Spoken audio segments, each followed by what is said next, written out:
नमस्कार दोस्तों, SP study point के इस यूट्यूब चैनल पर आप सभी का बहुत बहुत स्वागत है। आज की इस वीडियो के माध्यम से बीए बीएससी बीकॉम सेमेस्टर 6 को करिकुलर कोर्स का क्वेश्चन पेपर हम सॉल्व करेंगे। ये क्वेश्चन पेपर माँ शुकाम्बरी विश्वविद्यालय सहारनपुर का है। ऐसे विद्यार्थी जो सहारनपुर विश्वविद्यालय के हैं वो सभी लोग अपनी आंसर की चेक कर लेंगे, और जिन भी स्टूडेंट का को करिकुलर यानी communication skill and personality development का अभी नहीं हुआ है उन सभी के लिए खासकर ये क्लास महत्वपूर्ण होगी, क्योंकि यहाँ से ठीक रिपीटेड प्रश्न आपकी यूनिवर्सिटी में भी पूछे जाएंगे। दोस्तों, ये क्वेश्चन पेपर जो हमारे पास आया हुआ है वो बुकलेट सीरीज डी का है। अब कुछ विश्वविद्यालय का बुकलेट सीरीज सी होगा, ए होगा या फिर बी होगा। ठीक है, तो इसमें क्या करना है कि आपको एक प्रश्न इस प्रश्न पत्र में से किसी एक प्रश्न को ढूंढना है और उसी प्रश्न पत्र के अकॉर्डिंग आपको क्वेश्चंस मिलते चले जाएंगे। प्रश्न पत्र में जो क्वेश्चंस होते हैं वो सभी लगभग सेम होते हैं, सभी में सेम होते हैं, केवल उनका बुकलेट सीरीज चेंज कर दिया जाता है ताकि सभी का पेपर सेम ना मिल सके। क्वेश्चन का क्रम केवल चेंज किया जाता है, बुकलेट सीरीज से इतना ही अंतर है, बाकी प्रश्न वही रहते हैं। ठीक है, तो चलिए दोस्तों, आज के इस प्रश्न पत्र को हम सॉल्व करते हैं। और पहला प्रश्न आपकी स्क्रीन पे आ चुका है, जिसमें पूछा गया है कि किसी व्यक्ति के मानसिक व्यवहार में है, ठीक है, विचार, भावनाएं, कार्यवाही या सभी। तो इनमें से आप सही उत्तर करेंगे डी वाला, क्योंकि किसी भी व्यक्ति के मानसिक व्यवहार में विचार, भावना और कार्यवाही ये तीनों सम्मिलित होती हैं। ऑप्शन डी इस क्वेश्चन का सही उत्तर है। दूसरा प्रश्न इसमें है कि कौन सी अवस्था है जिसमें व्यक्तित्व में सबसे ज़्यादा बदलाव होता है। तो व्यक्तित्व में सबसे ज़्यादा जो बदलाव होता है वो होता है युवा अवस्था के दौरान। ऑप्शन नंबर 20 क्वेश्चन का करेक्ट उत्तर होगा। अगला प्रश्न क्वेश्चन नंबर 3, जिसमें आपसे पूछा गया है कि वह कौन सा जैविक कारक है जिसमें एक व्यक्ति का व्यक्तित्व बनता है। तो इनमें से जैविक कारक की बात हो रही, तो इनमें से दोस्तों वंशानुगति, दिमाग और भौतिक विशेषता ये तीनों सम्मिलित होती हैं किसी भी व्यक्तित्व के निर्माण में। ठीक है, किसी भी व्यक्ति के व्यक्तित्व के निर्माण में वंशानुगति, दिमाग यानी ब्रेन और भौतिक विशेषता ये सभी सम्मिलित होती हैं। यहाँ पर डी ऑप्शन इसमें से करेक्ट उत्तर होगा। क्वेश्चन नंबर 4, जिसमें क्वेश्चन कह रहा है कि किसी व्यक्ति के जैविक कारक में वंशानुगति का अर्थ है वह भौतिक विशेषता जो मिलती है। तो किसी भी व्यक्ति के जैविक कारक में वंशानुगति का जो अर्थ है उसमें जो भौतिक विशेषताएं मिलती हैं वो अभिभावक से मिलती हैं, पेरेंट्स से मिलती हैं। ठीक है, ऑप्शन नंबर ए इस क्वेश्चन का करेक्ट उत्तर होगा।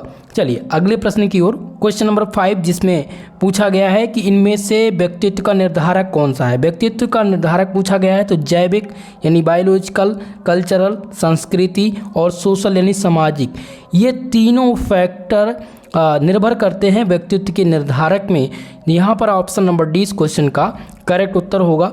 अगला प्रश्न देखिए, क्वेश्चन नंबर 6, छठा प्रश्न आपकी स्क्रीन पे आ चुका है, और क्वेश्चन नंबर 6 है कि वह सीमा जिसे व्यक्ति सोचते हैं कि उन्हें प्रभावित करने वाले आयोजनों को नियंत्रित कर सकते हैं वह कौन सा व्यक्तित्व कारक है। तो उनमें जो व्यक्तित्व कारक निर्भर करता है वो लोकस ऑफ कंट्रोल, जिसे LOC कहते हैं, लोकस ऑफ कंट्रोल। ठीक है, ए ऑप्शन इसमें से करेक्ट उत्तर होगा। अगला प्रश्न देखिए, क्वेश्चन नंबर 7, सातवां प्रश्न इसमें है कि यह एक व्यक्ति के अपने निरंतर मूल्यांकन का नतीजा है। ठीक है, क्वेश्चन कह रहा है, ऑप्शन इसमें है कि स्वार्थपरता, आत्मसम्मान या ए व बी दोनों। तो इनमें से करेक्ट उत्तर कौन सा हो जाएगा भैया? ऑप्शन सी, ए और बी दोनों सही हो जाएंगे। क्वेश्चन कर रहा था कि एक व्यक्ति अपने निरंतर मूल्यांकन का नतीजा सेल्फनेस और सेल्फ रिस्पेक्ट इन दोनों पर निर्भर करता है। सी ऑप्शन इसमें से करेक्ट उत्तर होगा। चलिए नेक्स्ट प्रश्न की ओर, क्वेश्चन नंबर 8, आठवां प्रश्न है कि व्यक्तियों का स्वभाव अपने पहल लेना और बदलाव आरंभ करना क्या है। Individual disposition to take a personal initiative and initiate change, what is it. तो इसको क्या कहते हैं भैया? इसको कहा जाता है सक्रियता। क्या कहता है? इसको सक्रिय कहते हैं। ऑप्शन ए इस क्वेश्चन का करेक्ट उत्तर हो जाएगा। क्वेश्चन नंबर 9, जिसमें है कि वह व्यक्ति जो शर्मीला है और लोगों में जल्दी से घुलता मिलता नहीं है, उसको क्या कहते हैं? तो उसको अंतर्मुखी व्यक्ति कहते हैं। क्या कहते हैं? अंतर्मुखी व्यक्ति। अंतर्मुखी व्यक्ति की यही पहचान है कि वह व्यक्ति शर्मीला है और लोगों में ज़्यादा घुलता मिलता नहीं है, उसको अंतर्मुखी कहते हैं। लेकिन अगर यही बहिर्मुखी की बात करें तो बहिर्मुखी व्यक्ति जो होते हैं वो सामाजिक होते हैं, आपस में बात करते हैं, ठीक है, यानी कि समाज के तौर तरीके रहने इनको इनमें ना ही शर्मीलापन रहेगा और ना ही ऐसी कोई धारणा रहेगी, ठीक है। तो यहाँ पर अंतर्मुखी सही हो जाएगा क्योंकि शर्मीला व्यक्ति पूछा गया है। अगला क्वेश्चन 10 नंबर प्रश्न, जिसमें है कि वह व्यक्ति जो सामाजिक, बातूनी और निश्चयात्मक कहलाता है उसको क्या कहते हैं? तो ये बहिर्मुखी व्यक्ति होते हैं, ठीक है। बहिर्मुखी व्यक्ति का जो पहचान है वो सामाजिक सबसे पहले आप ध्यान रखेंगे। बी ऑप्शन इसमें से करेक्ट उत्तर हो जाएगा। क्वेश्चन नंबर 11, जिसमें है कि व्यक्तित्व पूरे व्यक्ति को दर्शाता है, इसमें सम्मिलित क्या है? तो व्यक्तित्व पूरे रूप से धारणा, सीखना और शारीरिक गठन, इन तीनों को दर्शाता है। ऑप्शन डी इस क्वेश्चन का करेक्ट उत्तर होगा। नेक्स्ट क्वेश्चन है क्वेश्चन नंबर 12 नंबर प्रश्न है कि एक व्यक्ति की भावनाओं और व्यवहारिक प्रतिक्रिया स्वरूप का विशिष्ट संयोजन क्या कहलाता है? पहला ऑप्शन है कि व्यक्तित्व, विज्ञान, कला या इनमें से कोई नहीं।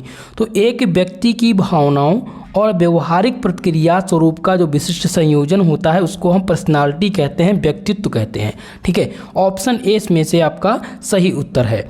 नेक्स्ट क्वेश्चन, क्वेश्चन नंबर 13, जिसमें पूछा गया है कि इनमें से कौन सा कथन सही है? सही कथन का आपको इसमें पहचान करना है। अब पहला ऑप्शन देखें, इसमें दिया गया कि बदलाव के अलावा कुछ भी अस्थायी नहीं है। दूसरा ऑप्शन कह रहा है कि अगर तुम नहीं बदलोगे तो विलुप्त बन जाओगे। क्या ये दोनों कथन सही हैं? आप सब इस पे विचार विमर्श कीजिएगा और कमेंट बॉक्स में कमेंट करके जरूर बताइएगा क्या ये दोनों कथन सही हैं। क्या ए और बी दोनों ऑप्शन सही होगा या डी वाला ऑप्शन इनमें से सही होगा? कमेंट बॉक्स में कमेंट करके बताने का प्रयास जरूर करें। क्वेश्चन नंबर 14 है कि गतिशील से आप क्या समझते हैं? भाई गतिशील की बात यहाँ पर पूछी गई है, तो गतिशील से तात्पर्य क्या है? गतिशीलता से तात्पर्य यह है कि परिवर्तन के अनुसार या अनुरूप ढलना और परिवर्तन के प्रति अनिच्छुक होना। तो ए और बी दोनों इसमें से सही उत्तर होंगे। नेक्स्ट क्वेश्चन, क्वेश्चन नंबर 15, जिसमें पूछा गया है कि एक वक्ता श्रोता की आंख में क्या दिखता है? तो एक वक्ता जो होता है वो श्रोता की आंख में आत्मविश्वास दिखता, आत्मविश्वास को देखता है। ऑप्शन नंबर ए इस क्वेश्चन का सही उत्तर है। चले अगले प्रश्न की ओर। क्वेश्चन नंबर 16वां प्रश्न है कि इनमें से अहंकार को बताता है। अहंकार बताने का कार्य, पहला ऑप्शन यहाँ पर है कि उंगलियों का सिरा जुड़ा हुआ है, क्या ये अहंकार को इंडिकेट करता है? तो बिल्कुल नहीं होगा। एक कंधा उचकाना, बिल्कुल यही अहंकार को यहाँ पर जो है बताता है या इंडिकेट करता है। ऑप्शन नंबर 20 क्वेश्चन का करेक्ट उत्तर हो जाएगा। अगला प्रश्न देखिए क्वेश्चन नंबर 17, जिसमें है वक्ता का सुर कैसा होना चाहिए? तो वक्ता का जो सुर होना चाहिए वो स्पष्ट होना चाहिए, ना ऊंचा होना चाहिए, ना कम होना चाहिए, ना कोमल होना चाहिए, स्पष्ट होना चाहिए, ठीक है। यहाँ पर बी ऑप्शन करेक्ट उत्तर है। अगला क्वेश्चन 18 नंबर, जिसमें पूछा गया है कि इनमें से कौन सा मौखिक संचार संप्रेषण का उदाहरण नहीं है? तो मौखिक संचार का, इसमें से मौखिक संप्रेषण का उदाहरण पूछा गया है। तो पहला टेलीफोन, तो ये मौखिक संचार के अंतर्गत आते हैं। शब्द, वर्ड, ये भी मौखिक संचार के अंतर्गत आते हैं। लेकिन इसमें से राइटिंग, लिखना मौखिक संप्रेषण में नहीं आता है, ठीक है। तो यहाँ पर सी ऑप्शन आपका करेक्ट उत्तर होगा। अगला प्रश्न देखिए 19 नंबर, जिसमें है कि इनमें से शारीरिक भाषा का वर्णन करने के लिए तकनीकी शब्द कौन सा है? तो शारीरिक भाषा का वर्णन करने के लिए तकनीकी शब्द का जो प्रयोग किया गया उसका नाम है काइनेसिक्स। क्या नाम है? काइनेसिक्स, ठीक है। ऑप्शन नंबर सी इस क्वेश्चन का करेक्ट उत्तर हो जाएगा। लगभग अभी तक की 4 से 5 विश्वविद्यालय ने प्रश्न पत्र को अपना आयोजित करवाया है को करिकुलर कोर्स का 6 सेमेस्टर में। सभी विश्वविद्यालय में अभी तक ये प्रश्न आया हुआ है और आपके विश्वविद्यालय डॉक्टर राम मनोहर लोहिया विश्वविद्यालय में मोस्ट इंपॉर्टेंट रहेगा, आएगा प्रश्न ये जरूर। चलिए अगले प्रश्न की ओर हम बढ़ेंगे। क्वेश्चन नंबर 20वां प्रश्न है कि अशाब्दिक संचार अधिकतर है। तो अशाब्दिक जो संचार होता है वो अधिकतर अनसैचुरेटेड होता है, जिसे असंरक्षित कहते हैं। Non verbal communication is mostly unsaturated. Okay, C option इसमें से करेक्ट उत्तर होगा। अगला प्रश्न 21 नंबर, जिसमें पूछा गया है कि Which of the following is not a form of non-verbal communication? इनमें से कौन सा अशाब्दिक संचार का विधि नहीं है? तो अशाब्दिक संचार की विधि पूछी गई है तो tone of voice. Tone of voice एक प्रकार के अशाब्दिक संचार के अंतर्गत नहीं आता है, यानी आवाज़ का लहजा। बी ऑप्शन इनमें से करेक्ट उत्तर होगा। नेक्स्ट प्रश्न है क्वेश्चन नंबर 22 नंबर प्रश्न है कि अगर आप एक रिसेप्शनिस्ट की तरह काम कर रहे हैं तो यह आवश्यक है कि आप क्या करें। तो अगर आप रिसेप्शनिस्ट हैं तो आप हमेशा एक पेन और नोट पैड अपने पास रखें, ये बिल्कुल सत्य है, ऑप्शन ए सही होगा। बी है अपने संगठन से परिचित हों, आप अपने जो वर्क कर रहे हैं उसके बारे में आपको जानकारी हो, तो बिल्कुल ये भी सही होगा। मुस्कुराएं, आपको मुस्कुराहट अपने चेहरे पर रखना ही रखना है, तो यहाँ पर डी ऑप्शन करेक्ट उत्तर हो जाएगा। ऑल ऑफ एबव सभी सही हैं। क्वेश्चन नंबर 23वां प्रश्न है कि अगर आप किसी से पहली बार मिलते हैं तो आपको इसके अलावा सारी भावनाओं को व्यक्त करना चाहिए। तो अगर आप किसी भी व्यक्ति से सबसे पहले मिल रहे हैं तो उपेक्षा आपको नहीं करना है, बाकी आदर, स्वीकार और गर्मजोशी आप ये सभी कर सकते हैं। सी ऑप्शन इसमें से करेक्ट उत्तर है। नेक्स्ट क्वेश्चन देखिए, क्वेश्चन नंबर 24, जिसमें पूछा गया है कि जब भी आप अपना परिचय दें हमें उपयोग करना चाहिए। तो जब आप परिचय दे रहे हों तो आपको अपना उपनाम और प्रथम नाम ये दोनों बताना है। यहाँ पर डी ऑप्शन करेक्ट उत्तर होगा। दोस्तों वीडियो को लाइक शेयर ज़रूर कर दीजिएगा, और लाइक तो बिल्कुल करिए। जितने भी दोस्त देख रहे हैं हमारे इस वीडियो को, आप सब लोग लाइक बटन पे क्लिक कर दीजिए और सब्सक्राइब चैनल को जरूर कर लीजिएगा। क्वेश्चन नंबर 25 पर बढ़ते हैं। 25वां प्रश्न है कि विभिन्न संस्कृतियों में रंग क्या दर्शाते हैं। देखिए संस्कृति में रंग, जैसे कि आप देखे होंगे भगवा कलर सबसे ज़्यादा हाईलाइट किया जाता है। अगर मुस्लिम भाइयों की बात करें तो मुस्लिम भाइयों में जो हरा कपड़ा होता है उनका जो है थोड़ा टोपी पहन लेते हैं, एक ही तरह की टोपी पहनते हैं। तो वो क्या इंडिकेट करता है, वो एक ही बात को इंडिकेट करता है कि हम सब एक हैं और हमारा मजहब एक है। जैसे हम लोग भगवा धारण करते हैं तो भगवा कलर क्या इंडिकेट करता है कि हम सनातनी हैं, ठीक है। तो एक रंग जो है संस्कृति में जो रंग दर्शाता है वो एक ही बात को इंडिकेट करता है। ऑप्शन ए इसमें से करेक्ट उत्तर होगा। अगला प्रश्न देखिए क्वेश्चन नंबर 26, जिसमें पूछा गया है कि which of the following is not a good email. इनमें से कौन सा ईमेल का अच्छा शिष्टाचार नहीं है। ईमेल का अच्छा शिष्टाचार नहीं है प्रश्न पूछा गया है, ठीक है। तो पहला है कि अपनी ईमेल को संक्षिप्त और मुद्दे पर, तो इसमें से करेक्ट उत्तर यही हो जाएगा, ठीक है। बाकी हम बात करें ईमेल के उद्देश्य को सब्जेक्ट स्थान पर रखना, तो बिल्कुल सही है। अपने सहकर्मियों को निजी ईमेल भेजना, अपनी जानकारी, अपनी संपर्क जानकारी लिखना, ये तीनों सत्य हैं ईमेल के सब्जेक्ट्स में। लेकिन अच्छा शिष्टाचार ये नहीं है कि आप ईमेल को संक्षिप्त और मुद्दे पर रखें, ठीक है। ए ऑप्शन इसमें से करेक्ट उत्तर होगा। अगला प्रश्न देखिए क्वेश्चन नंबर 27, जिसमें है कि एक क्लाइंट यानी ग्राहक तुमसे अगर मिलने आता है और ऑफिस में प्रवेश, माफ कीजिएगा, अगर वह ऑफिस में प्रवेश करता है तो आप क्या करेंगे। आप उसे बैठने के लिए आमंत्रित करेंगे, उसे बैठने के लिए आज्ञा देंगे, या कुछ ना कहें, या उनमें से कुछ नहीं। तो आप क्या करेंगे, जब भी आपसे कोई क्लाइंट मिलने आ रहा है तो आप उसे बैठने के लिए आज्ञा देंगे, allow to him to take a seat. Okay, B option इसमें से करेक्ट उत्तर होगा। अगला क्वेश्चन 28 नंबर, जिसमें है कि एक व्यापार भोज में आप अपने व्यापार की चर्चा करते हैं जब आप बैठते हैं। जैसे व्यापार, अगर आप व्यापार भोजन की बात करें, एक बिजनेसमैन हैं, आप उस समय भोजन कर रहे हैं और उस समय भोज आप रखते हैं ना। कुछ लोग ऐसे होते हैं कि रखते हैं कि आज डिनर करेंगे साथ में, और जैसे ही डिनर पे आते हैं वो अपने जो विचार विमर्श हैं वो रखते हैं एक दूसरे के साथ। तो आप जैसे ही बैठेंगे आप अपने जो है व्यापार के बारे में चर्चा करेंगे। ऑप्शन ए इसमें से करेक्ट उत्तर होगा। 29 नंबर प्रश्न, जिसमें है कि आसानी से पढ़ने के लिए एक व्यक्ति का बिल्ला पहनना होना चाहिए। तो आपको किसी भी व्यक्ति जैसे कि कोई आइडेंटिटी कार्ड लगाता है अपना, तो वो कहाँ पर होना चाहिए जहाँ से वो ठीक या सटीक पढ़ा जा सके, तो वो गर्दन के चारों तरफ आप गर्दन में लटका के रखें ताकि आसानी से दिखे। ठीक है, डी ऑप्शन इसमें से करेक्ट उत्तर होगा। क्वेश्चन नंबर 30 जिसमें पूछा गया है कि जब दो व्यवसाय के व्यक्ति बात कर रहे हों तो उनके पास उनकी दूरी उन दोनों के बीच में कितनी डिस्टेंस होना चाहिए, तो लगभग 3 फीट की दूरी होनी चाहिए व्यवसाय के व्यक्ति जब आपस में बात कर रहे हों। बी ऑप्शन इसमें से करेक्ट उत्तर होगा। अगला क्वेश्चन देखिए, क्वेश्चन नंबर 31 जिसमें पूछा गया है दोस्तों, जब भी आप औपचारिक पत्र लिखें तो आपके साथ शुरू करें। औपचारिक पत्र आप अभिवादन के साथ शुरू करेंगे लिखना। ठीक है, बी ऑप्शन इसमें से करेक्ट उत्तर हो जाएगा।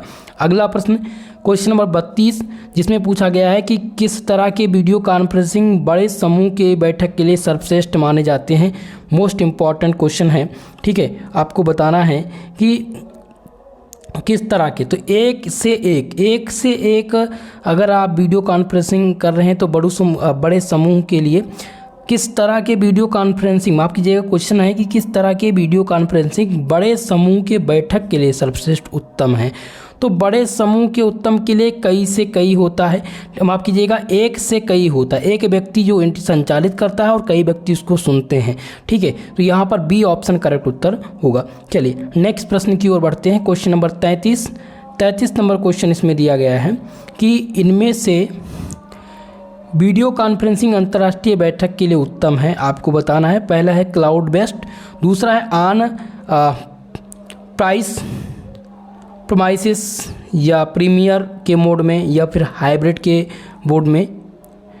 तो इनमें से दोस्तों थोड़ा सा मुझे सस्पेंस है, अंतर्राष्ट्रीय बैठक के लिए उत्तम जो साधन है वीडियो कॉन्फ्रेंसिंग का वो क्या है, थोड़ा सा मुझे सस्पेंस इस क्वेश्चन में है, सो इस क्वेश्चन को मैं छोड़ दे रहा हूँ। अगर प्रश्न का उत्तर आपको पता होगा कमेंट बॉक्स में कमेंट करिएगा। अगला क्वेश्चन है आत्म जागरूकता क्या है। क्वेश्चन कह रहा है कि आत्म जागरूकता क्या है। तो आत्म जागरूकता अपने विचार और भावनाओं और व्यवहार की सचेतन ज्ञान और समझ को इंडिकेट करता है। बी ऑप्शन इस क्वेश्चन का सही उत्तर है। अगला प्रश्न देखिए, क्वेश्चन नंबर 35 जिसमें है कि आत्म जागरूकता किसका ज्ञान है। आत्म जागरूकता अपनी भावना, अपने विचार और अपने विशेषता, इन सभी का ज्ञान है।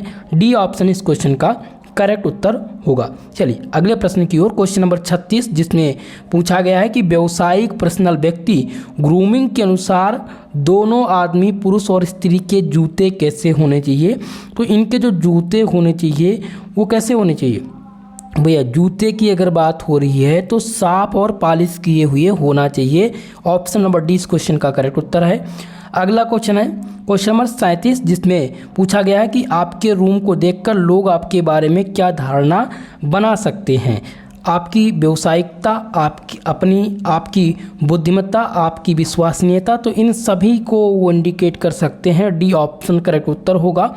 38 नंबर प्रश्न आपकी स्क्रीन पे आ चुका है और इसमें पूछा गया कि अगर आपने अपने सहकर्मी ग्राहक को लंच यानी दोपहर के खाने पर आमंत्रित किया है तो बिल कौन देगा। बिल आप ही देंगे, जाहिर सी बात है, आपने आमंत्रित किया है तो आप कैलकुलेटर निकाल करके और जितना पैसा है, जितना ऑर्डर किया गया बिल है वो आप देंगे। ठीक है, सी ऑप्शन इसमें से करेक्ट उत्तर हो जाएगा।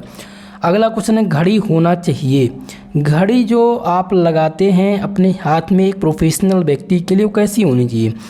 वो साधारण होनी चाहिए और चमड़े या धातु के पट्टे वाली होनी चाहिए। बी ऑप्शन इसमें से करेक्ट उत्तर होगा।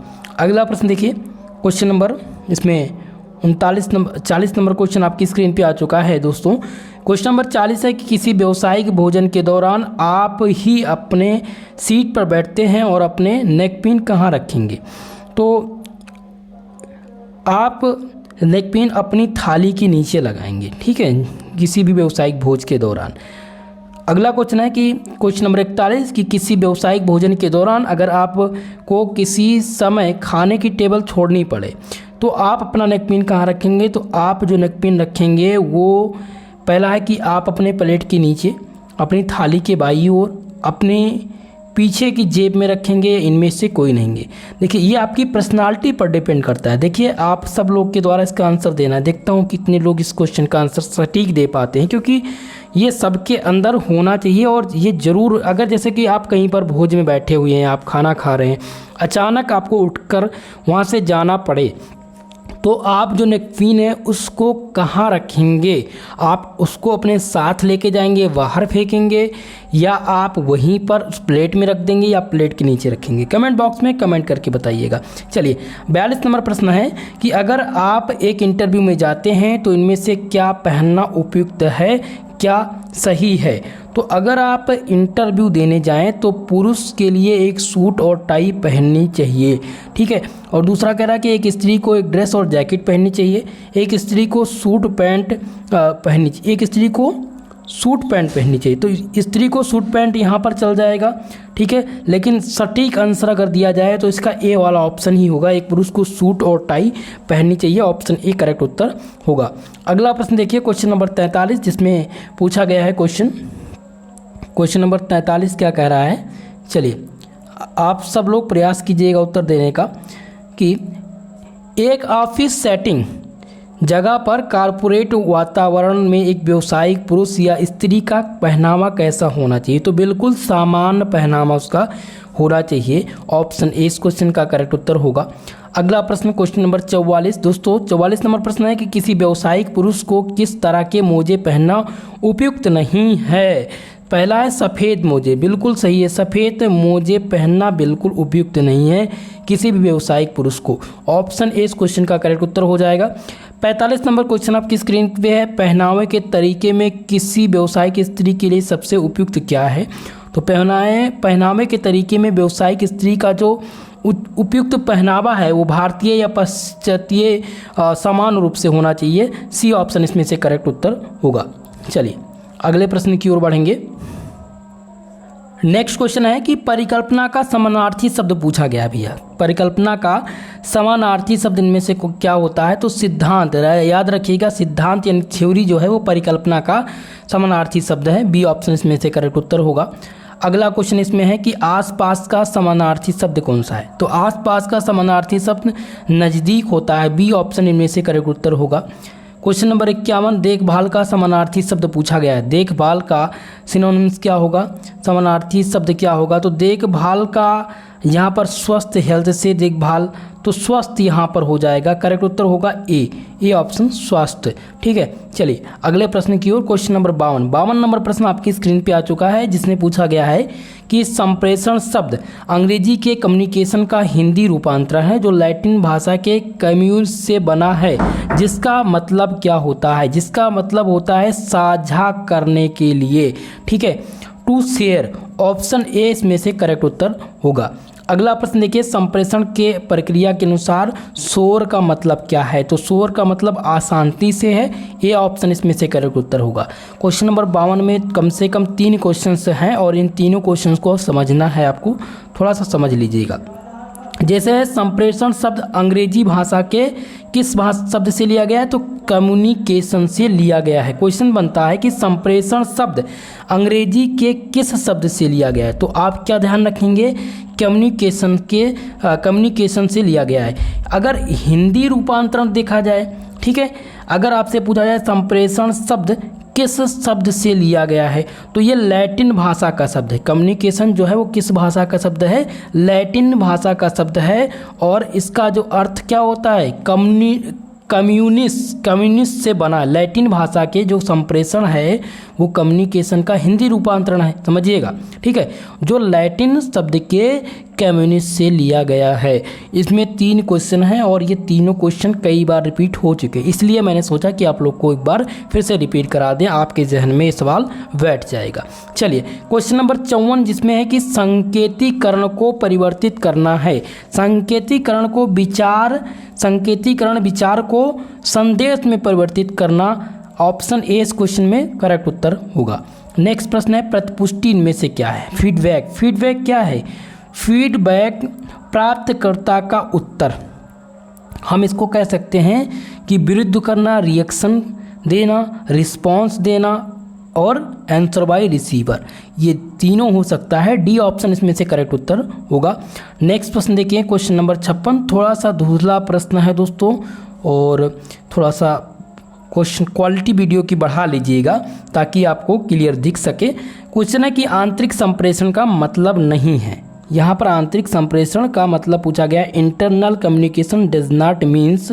तो आंतरिक संप्रेषण का जो मतलब नहीं है, मतलब पूछा जाए तो उपलब्धि के लिए योजना बनाना, ये आंतरिक संप्रेषण का मतलब होता है। नियंत्रण, ये दोनों होता है, लेकिन उद्यम के लक्ष्यों का प्रसार, ये आंतरिक संप्रेषण का मतलब नहीं है। ए ऑप्शन इसमें से करेक्ट उत्तर होगा। अगला क्वेश्चन देखिए 57 नंबर, जिसमें पूछा गया ओरल कम्युनिकेशन इंक्लूड, मौखिक संप्रेषण में शामिल है। तो भाषण सम्मिलित होता है मौखिक संप्रेषण में, स्पीच। ठीक है, ऑप्शन नंबर ए में से क्वेश्चन करेक्ट उत्तर हो जाएगा। अगला क्वेश्चन आ गया आपकी स्क्रीन पे, क्वेश्चन नंबर 58, जिसमें पूछा गया संप्रेषण की दिशा होती है। तो संप्रेषण की दिशा अधोमुखी होती है, ऊर्ध्व होती है, और आड़े यानी क्रॉस वाइज भी होती है। ये सभी होती है, इन सभी प्रकार की संप्रेषण की दिशाएं हैं। डी ऑप्शन इसमें से करेक्ट उत्तर हो जाएगा। नेक्स्ट प्रश्न है, लिखित संप्रेषण में सम्मिलित नहीं है। तो लिखित संप्रेषण में क्या सम्मिलित नहीं है? तो ध्वनि विस्तारक, ध्यान रखिएगा, ध्वनि विस्तारक लिखित संप्रेषण में सम्मिलित नहीं है। ऑप्शन 20 क्वेश्चन का करेक्ट उत्तर हो जाएगा। क्वेश्चन नंबर 60, जिसमें पूछा गया है कि उपाध्यक्ष मानव संसाधन के उपाध्यक्ष वित्त हैं। तो इनको क्या कहते हैं? इनको हम अधोमुखी संप्रेषण कहते हैं। क्या कहते हैं? अधोमुखी संप्रेषण, डाउनवर्ड कम्युनिकेशन कहते हैं। ए ऑप्शन इस क्वेश्चन का करेक्ट उत्तर होगा। अगला क्वेश्चन 61 नंबर, जो कि पूछा गया कि महाप्रबंधक मानव संसाधन के शाखा प्रबंधक वित्त हैं। ये कैसे होते? ये क्षैतिज संप्रेषण कहलाता है, हॉरिजेंटल कम्युनिकेशन इसको कहते हैं। ठीक है, यहाँ पर 61 नंबर क्वेश्चन का सही उत्तर हो जाएगा सी ऑप्शन। अगला क्वेश्चन देखिए, संप्रेषण में 7 सी में से कौन सा नहीं? अब इसमें है, क्वेश्चन को समझिएगा, which is not among the 7 C of the communication. तो पहला अस्पष्टता, तो अस्पष्टता सम्मिलित है 7 सी में, संपूर्णता सम्मिलित है, ठीक है, और शुद्धता, लेकिन अनुपालन इनमें से संबंधित नहीं है 7 संप्रेषण के 7 सी में। सो ऑप्शन नंबर डी इस क्वेश्चन का करेक्ट उत्तर होगा। अगला क्वेश्चन 63, जिसमें पूछा गया है कि एक अधीनस्थ हमेशा अपने सहकर्मियों से विनम्रता से बात करता है, यह कौन सी गुणवत्ता या सिद्धांत है? तो यह शिष्टाचार का सिद्धांत है। अगर आपके अंदर शिष्टाचार है तो आप अधीनस्थ हमेशा सहकर्मियों से विनम्र बात करेंगे। ऑप्शन नंबर ए इस क्वेश्चन का करेक्ट उत्तर होगा। चलिए अगले प्रश्न की ओर बढ़ेंगे, क्वेश्चन नंबर 64, जिसमें पूछा गया कि संप्रेषण के दौरान प्राप्तकर्ता की ज़रूरतों को हमेशा ध्यान रखना चाहिए। तो जब भी आपसे इस प्रकार का प्रश्न पूछे तो उसमें प्रतिफल, संक्षिप्त और नम्रता, ठीक है, इसमें से जो सबसे ज़्यादा अधिक इम्पॉर्टेंट है वो है प्रतिबद्धता। ठीक है, ऑप्शन डी इसमें से सही उत्तर हो जाएगा। चलिए अगले प्रश्न की ओर बढ़ेंगे, क्वेश्चन नंबर 65, जिसमें प्रश्न पूछा गया है कि एक प्रबंधक अपने मालिक को वही बताना चाहता है जो उसका मालिक सुनना चाहता है। ये किस प्रकार, ये किस तरह का अवरोध है? अवरोध, बैरियर पूछा गया है। अवरोध किस प्रकार? तो ये चयनात्मक धारणता है। ठीक है, इसको हम चयनात्मक धारणा कहेंगे। सेलेक्टिव, यहाँ पर आपका चयनात्मक, मोस्ट इम्पॉर्टेंट ध्यान रखिएगा कि सूचना अभिवार नहीं होगा, नहीं तो आप सूचना विवार पर लगा दीजिएगा, इंफॉर्मेशन ओवरलोड। चयनात्मक धारणा इसमें से सही उत्तर होगा कि कोई भी प्रबंधक या मालिक आपको वही बताना चाहता है जो उसका मालिक सुनना चाहता, जो वो सुनना चाहता है वही वो बताना चाहता है। ठीक है, तो ये अवरोध जो है, बैरियर, वो चयनात्मक धारणा बैरियर कहलाता है। डी ऑप्शन इसमें से करेक्ट उत्तर होगा। क्वेश्चन नंबर 66 है कि ईमेल लिखने में सीसी का अर्थ क्या होता है? भैया ईमेल लिखने में सीसी का अर्थ होता है carbon copy, C for carbon, C for copy. Option A इस क्वेश्चन का करेक्ट उत्तर होगा। अगला क्वेश्चन आ गया आपकी स्क्रीन पे 67, जिसमें है कि ईमेल की संरचना के अनुसार इनमें से ईमेल की संरचना कौन सी है? तो 2CC, BCC, ये सभी ईमेल के अंतर्गत आते हैं। डी ऑप्शन इसमें से करेक्ट उत्तर होगा। क्वेश्चन नंबर 68, जिसमें है अफवाह किस प्रकार का संप्रेषण का रूप है? तो अफवाह की अगर बात करें, या अनौपचारिक संप्रेषण, अनौपचारिक संप्रेषण की संज्ञा में आता है अफवाह। ठीक है, ऑप्शन बी इस क्वेश्चन का करेक्ट उत्तर होगा। नेक्स्ट क्वेश्चन देखिए, क्वेश्चन नंबर 69, जिसमें क्या पूछा गया है कि आ से बा आ ने, माफ कीजिएगा, क्वेश्चन है आ ने बात से कुछ कहा जिसमें सा से कहा और इस तरह यह रेखा नीचे चला जाता है, किस प्रकार का ग्रुप वाइन अफवाह है।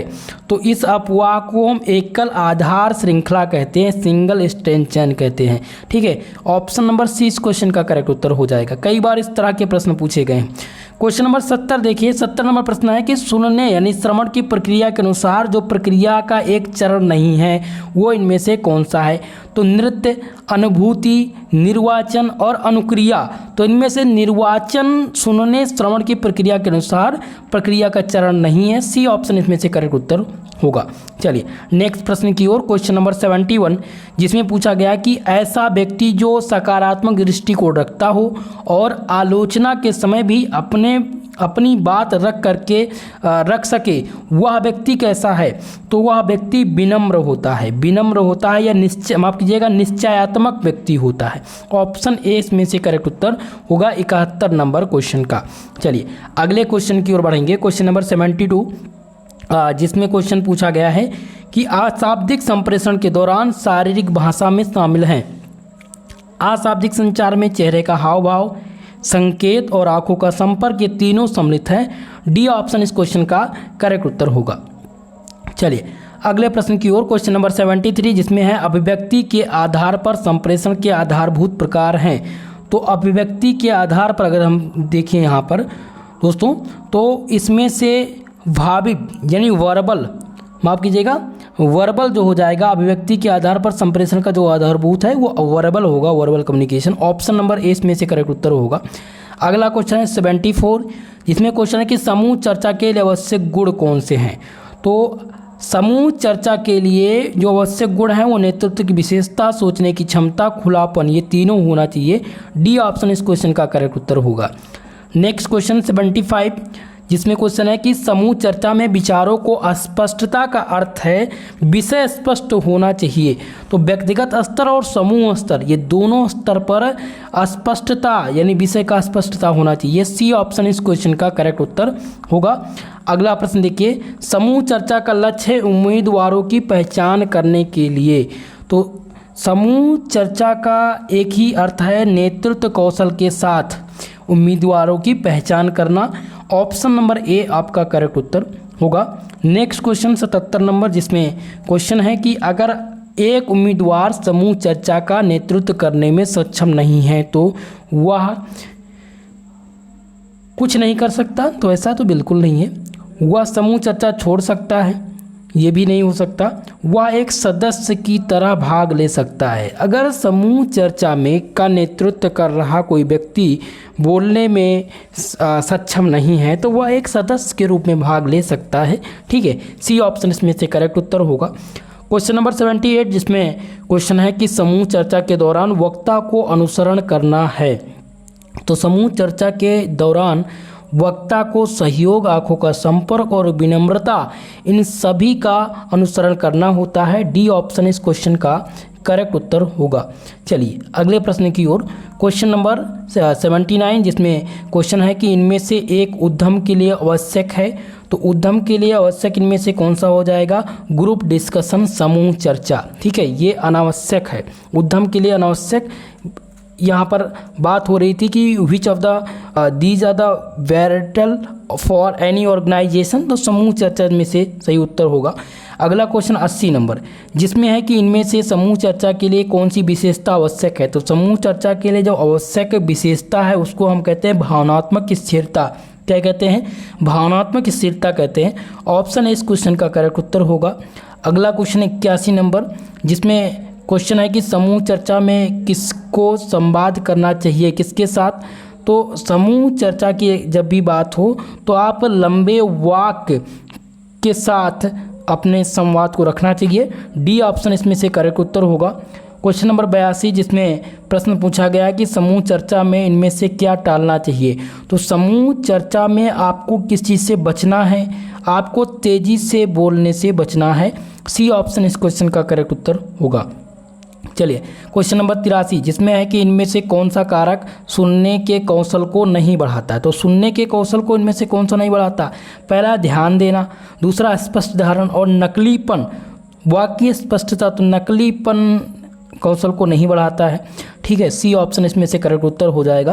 क्वेश्चन नंबर 84 जिसमें है कि साक्षात्कार के साथ बातचीत, तो साक्षात्कार उद्देश्य के साथ बातचीत करने का एक तरीका है। बी ऑप्शन इसमें से करेक्ट उत्तर हो जाएगा। जैसे मैं आपको पढ़ा रहा हूँ, एक प्रकार का साक्षात्कार है और एक उद्देश्य यह है कि आप लोगों को यहाँ से हेल्प मिल सके, आपके आने वाले एग्ज़ाम में यहाँ से रिलेटेड प्रश्न जो मैं बता रहा हूँ वो पूछे जाए और आपको जानकारी प्राप्त हो सके। ठीक है, तो इस प्रकार के संप्रेषण है। 85 नंबर क्वेश्चन है कि इनमें से कौन सा साक्षात्कार का प्रकार नहीं है, तो इनमें से स्क्रीनिंग साक्षात्कार बिल्कुल साक्षात्कार के अंतर्गत आता है। तनाव साक्षात्कार, म्यूजिक इंटरव्यू, संगीत एक प्रकार के साक्षात्कार के अंतर्गत नहीं आता है। यहाँ पर सी ऑप्शन करेक्ट उत्तर हो जाएगा। कुछ लोगों ने दिन के खाने के युग साक्षात्कार, लंच जो है वो एक इंटरव्यू, लंच इंटरव्यू भी होता है, स्ट्रेस इंटरव्यू होता है, स्क्रीनिंग इंटरव्यू, लेकिन म्यूजिक इंटरव्यू आप देखेंगे सर्च करेंगे तो ऐसा नहीं मिलेगा। यहाँ पर सी ऑप्शन करेक्ट उत्तर होगा। अगला क्वेश्चन 86 नंबर जिसमें पूछा गया कि स्क्रीनिंग साक्षात्कार में इनमें से कितनी शैलियाँ इस्तेमाल की जाती हैं, तो 2 प्रकार की शैली स्क्रीनिंग साक्षात्कार में प्रयोग की जाती हैं। ऑप्शन नंबर ए इस क्वेश्चन का करेक्ट उत्तर होगा। नेक्स्ट क्वेश्चन देखते हैं, क्वेश्चन नंबर 87 जिसमें क्वेश्चन कह रहा है कि इनमें से किस साक्षात्कार में एक से ज़्यादा उम्मीदवार साक्षात्कार होते हैं, तो जब भी समूह साक्षात्कार होता है तो उम्मीदवार की संख्या एक से अधिक होती है। यहाँ पर ग्रुप इंटरव्यू सही होगा, सी ऑप्शन। चले क्वेश्चन नंबर 88 जिसमें क्वेश्चन है कि इनमें से कौन सा साक्षात्कार से दूर बैठे उम्मीदवार से साक्षात्कार किया जाता है, तो टेलीफोनिक साक्षात्कार के माध्यम से किसी दूरस्थ उम्मीदवार से साक्षात्कार लिया जाता है। ऑप्शन नंबर 20 क्वेश्चन का करेक्ट उत्तर होगा।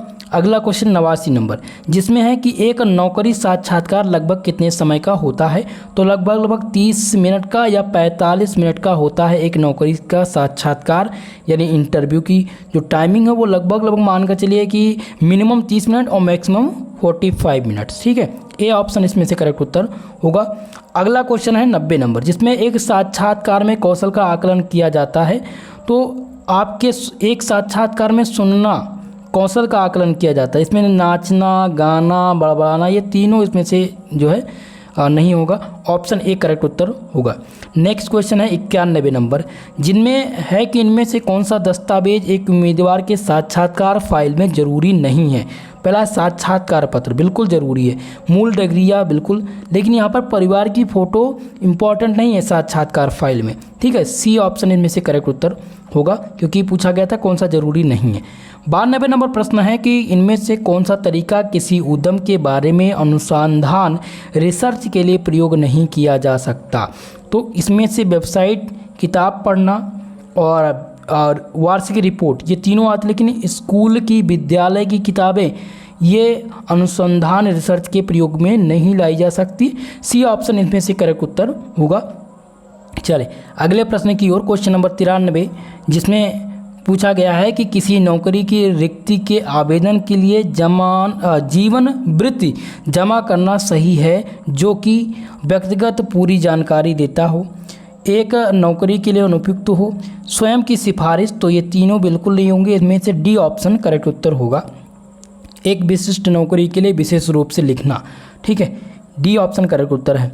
अगला प्रश्न क्वेश्चन नंबर 94 जिसमें प्रश्न है कि एक जीवन वृत्ति का इनमें से कौन सा वैकल्पिक घटक है, तो वैकल्पिक घटक इनमें से कौन सा होगा। इनमें से कौशल, ठीक है, स्किल सबसे इम्पॉर्टेंट हो जाता है। सी ऑप्शन इसमें से करेक्ट उत्तर है। क्वेश्चन नंबर 95 जिसमें पूछा गया है कि एक जीवन वृत्ति में शिक्षा की किस अवधि को नहीं लिखा जाता है, तो प्राइमरी शिक्षा को आप रेज्यूमे में नहीं लिख सकते हैं। प्राइमरी शिक्षा यानी कि 1 से लेकर के कक्षा 8 या कक्षा 9 तक। ठीक है, ऑप्शन ए इसमें से करेक्ट उत्तर होगा।